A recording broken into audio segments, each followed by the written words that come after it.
નમસ્કાર મિત્રો, સ્વાગત છે તમારું માર્કેટ બુલેટિનમાં.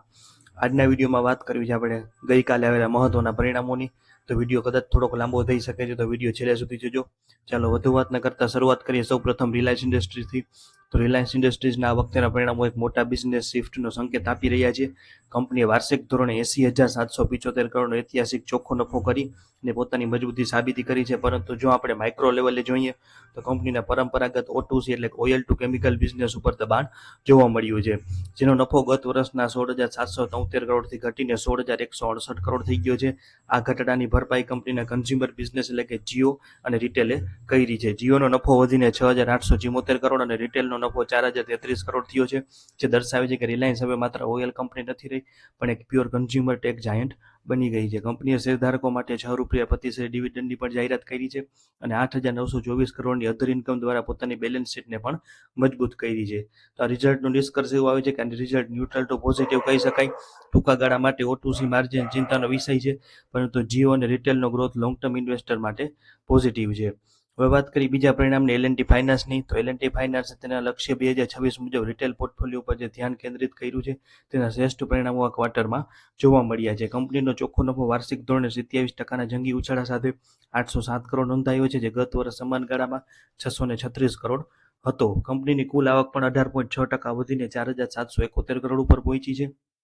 સૌથી મહત્વની વાત એ છે કે કંપનીએ પોતાના હોલસેલ બિઝનેસને સફળતાપૂર્વક ઘટાડીને રિટેલ લોન એટલે કે ટુ વ્હીલર, માઇક્રો લોન અને હોમ લોનમાં મોટી પકડ જમાવી છે, જેનાથી તેની એસેટ ક્વોલિટી સુધરી છે અને નેટ NPA 0.70%ની આસપાસ થઈ ગયો છે. રોકાણકારો માટે ₹2.75 પ્રતિ શેર ડિવિડન્ડની જાહેરાત એ સોનામાં સુગંધ પડવા જેવી વાત છે અને સ્ટ્રોંગ ટુ પોઝિટિવ આ કંપનીનું રિઝલ્ટનો નિષ્કર્ષ આવે છે. કંપનીનું મેનેજમેન્ટ ગ્રોથ અને પ્રોફિટેબિલિટી વચ્ચે યોગ્ય સંતુલન જાળવી રહ્યું છે, જે શેરના ભાવમાં કદાચ તેજી લાવી શકે. હવે વાત કરીએ મહિન્દ્રા ફાઇનાન્સની. તો મહિન્દ્રા ફાઇનાન્સે આ ક્વાર્ટરમાં બજારના તમામ અંદાજોને પાછળ છોડીને શાનદાર કામગીરી કરી છે. કંપનીનો ક્વાર્ટરલી ચોખ્ખો નફો 105% ઉછળીને 938 કરોડ ઉપર પહોંચ્યો છે, જે ગત વર્ષે માત્ર 457 કરોડ હતો. આ નફામાં મોટો વધારો થવાનું મુખ્ય કારણ લોન લોસની જોગવાઈ એટલે કે ઇમ્પેરિમેન્ટમાં થયેલો મોટો ઘટાડો છે, જે સાબિત કરે છે ગ્રામીણ અને અર્ધ શહેરી વિસ્તારોમાં લોન વસૂલાત ખૂબ જ મજબૂત થઈ ગઈ છે. કંપનીની વાર્ષિક આવક પણ 21,000 કરોડને પાર કરી ગઈ છે અને શેરધારકો માટે સૌથી મોટા સમાચાર એ છે કે કંપનીએ ₹7.50 એટલે કે ₹7.5 પ્રતિ શેર ડિવિડન્ડની જાહેરાત કરી છે, જે કંપનીના કેશ ફ્લોની મજબૂતી દર્શાવે છે.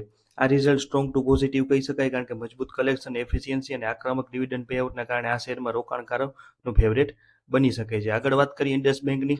તો બેંક માટે આ પરિણામો એક ટર્નઅરાઉન્ડ સાબિત થયા છે. ગત વર્ષે 2328 કરોડની મોટી ખોટ બાદ બેંક હવે 594 કરોડના ચોખ્ખા નફા સાથે પ્રોફિટમાં પરત ફરી છે. બેંકે પારદર્શિતા બતાવતા સ્વીકાર્યું છે કે માર્ચ 2025માં 1959 કરોડની એકાઉન્ટિંગ ભૂલો થઈ હતી, જેને હવે સુધારી લેવામાં આવી છે અને બેંકની વ્યાજની આવક સ્થિર છે અને ગ્રોસ NPA પણ ઘટીને 3.43% થયો છે, જે એસેટ ક્વોલિટીમાં ધીમો પણ સ્થિર સુધારો બતાવે છે. બેંક શેરધારકો માટે ₹1.50 પ્રતિ શેરની ડિવિડન્ડની ભલામણ કરી છે, જોકે નવા લેબર કોડ માટે 229 કરોડની વધારાની જોગવાઈ કરવી પડી છે. આ રિઝલ્ટ ન્યુટ્રલ કહી શકાય, કારણ કે બેંક ખોટમાંથી બહાર આવી છે, તે પોઝિટિવ છે, પરંતુ જૂની એકાઉન્ટિંગ ખામીઓ અને BA ફાઇલની તપાસ હજુ ચાલુ હોવાથી રોકાણકારોએ થોડી સાવચેતી રાખવી જરૂરી છે. હવે વાત કરીએ BEPL એટલે કે વલસાડ એન્જિનિયરિંગની. તો કેમિકલ અને પોલિમર સેક્ટરમાં ચાલી રહેલા પડકારો વચ્ચે પણ વલસાડ એન્જિનિયરિંગે માર્ચ ક્વાર્ટરમાં જોરદાર ઓપરેશનલ એફિશિયન્સી બતાવી છે. કંપનીનો કુલ નફો વાર્ષિક ધોરણે 30%ના જંગી ઉછાળા સાથે 39 કરોડથી વધીને 51 કરોડ નોંધાયો છે, જે બજારની અપેક્ષા કરતાં સારો છે. જોકે રોકાણકારોએ નોંધવું પડશે કે કંપનીની કુલ આવક 13% ઘટીને 307 કરોડથી 266 કરોડ થઈ છે. આવકમાં ઘટાડો હોવા છતાં નફો વધવો એ સાબિત કરે છે કે કાચા માલના ખર્ચમાં ઘટાડો થયો છે અને કંપનીએ ખર્ચ ઉપર સારો કાબુ મેળવ્યો છે. સૌથી મહત્વનું BEPL સંપૂર્ણપણે ડેપ્ટ ફ્રી છે એટલે કે દેવા મુક્ત છે અને તેણે ₹1 પ્રતિ શેર ફાઇનલ ડિવિડન્ડની પણ જાહેરાત કરી છે, જેની સાથે આખા વર્ષનું કુલ ડિવિડન્ડ ₹4 પ્રતિ શેર જેવું થાય છે. આ રિટર્ન ન્યુટ્રલ ટુ પોઝિટિવ કહી શકાય. માર્જિનમાં સુધારો થયો છે, પણ લાંબા ગાળા માટે આવકમાં વૃદ્ધિ જોવી જરૂરી છે. હવે વાત કરીએ આગળ DCB બેંકની. તો નાની બેંકોમાં DCB બેંકે આ વખતે તેના પરિણામોથી બધાને ચોંકાવી દીધા છે, ખાસ કરીને તેની એસેટ ક્વોલિટીના મોરચે. બેંકનો ચોખ્ખો નફો વાર્ષિક ધોરણે 100%ના સારા ગ્રોથ સાથે 177 કરોડથી વધીને 205 કરોડ થયો છે. ક્વાર્ટર ઓન ક્વાર્ટર પણ બેંકની કામગીરી સુધરી છે અને EPS વધીને 6.39 થયો છે. સૌથી આકર્ષક બાબત એ છે કે બેંકના ગ્રોસ NPA 2.99%થી ઘટીને 2.45% અને નેટ NPA સીધા 1%ની નીચે એટલે કે 0.89% ઉપર આવી ગયા છે. આ દર્શાવે છે કે ડીસીબી બેંકની લોન વસૂલાત અને જોખમ સંચાલન ખૂબ જ પાવરફુલ છે, જેથી જે કોઈ પણ મોટી બેંક માટે ઈર્ષાજનક છે. તેની સાથે બોર્ડે ₹1 અને 25 પૈસા પ્રતિશત ડિવિડન્ડની ભલામણ પણ કરી છે. આ રિઝલ્ટને પોઝિટિવ કહી શકાય, કારણ કે એનપીએમાં મોટો ઘટાડો બેંકની આર્થિક તંદુરસ્તીમાં મોટો સુધારો સૂચવે છે, જે રોકાણકારો માટે સારું કહી શકાય. તો આ વાત કરીએ આપણે 6 મહત્વના પરિણામોની. તો આશા છે કે આ માહિતી તમને તમારા રોકાણના નિર્ણય લેવામાં મદદરૂપ થશે. પણ ખાસ નોંધ લેજો કે આ વિડીયોમાં આપવામાં આવેલી માહિતી માત્ર શૈક્ષણિક હેતુ માટે છે અને આંકડાઓ કંપનીના સત્તાવાર રિપોર્ટ ઉપર આધારિત છે.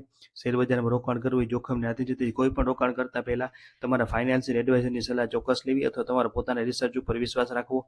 અમે કોઈ પણ પ્રકારની બાય કે સેલની ટિપ્સ આપતા નથી. જો તમને અમારો એનાલિસિસ ગમ્યું હોય ને તમે ઈચ્છો કે આવા જ સચોટ આંકડા તમારી સમક્ષ લાવતા રહીએ, તો આ વિડીયોને લાઇક જરૂર કરજો અને તમારા મિત્રો કે ગ્રુપમાં શેર કરજો. અને હા, જો તમે હજુ સુધી માર્કેટ બુલેટિનને સબસ્ક્રાઇબ નથી કર્યું તો અત્યારે સબસ્ક્રાઇબ કરી લો, જેથી 15,000 સબસ્ક્રાઇબરનો આંકડો જલ્દીથી પૂરો થાય. બેલ આઇકોન દબાવવાનું ભૂલતા નહીં, જેથી કોઈ પણ રિઝલ્ટનો અપડેટ તમારાથી ચૂકી ના જાય. જોતા રહો સચોટ માહિતી સરળ શબ્દોમાં માત્ર માર્કેટ બુલેટિન ઉપર. આભાર. જોડાયેલા રહેજો.